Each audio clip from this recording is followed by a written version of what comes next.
Shout out mga kabarya, no?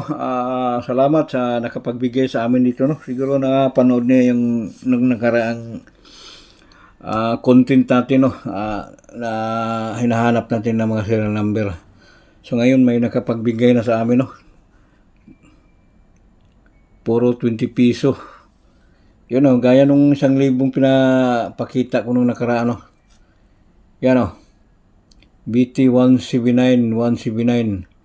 Ladder repeater also, no? Bali 3 piraso to guys, no? Yan. Meron pa na ito. Paulit-ulit din, no?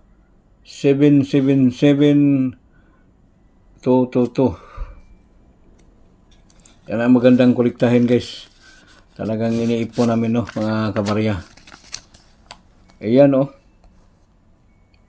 Check nyo mabuti yung mga paper bill nyo dyan. Baka may hawak po kayo ng mga ganitong klaseng serial number, no? May additional value na po yan. Pag-usapan natin yung presyo. Pag depende sa kondisyon, no? Yan. Isang litra lang yung serial number, oh. Napakabihira lang ito mahanap.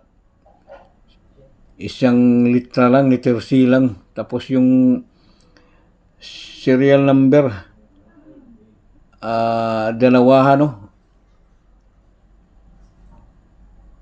770055, no?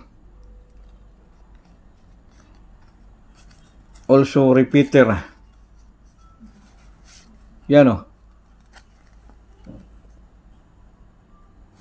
Yan lang po pa mga kabarya, no? Tandaan nyo pong mabuti, no?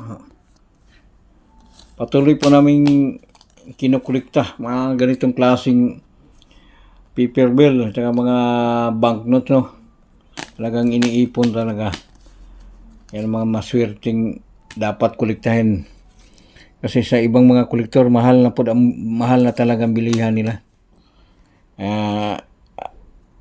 Ako din na bumibili din kami, no? Para pag may gustong bumili, ibibenta din namin. Baga parang buy and sell, eh. Yan lang po mga kamarya, no? Makinig po kayong mabuti o dito po kayo maniwala talagang yung puro bihira lang mahanap yung kinukulikta namin, no? Mga kamarya, no? Yan. So yan lang po mga kamarya, no?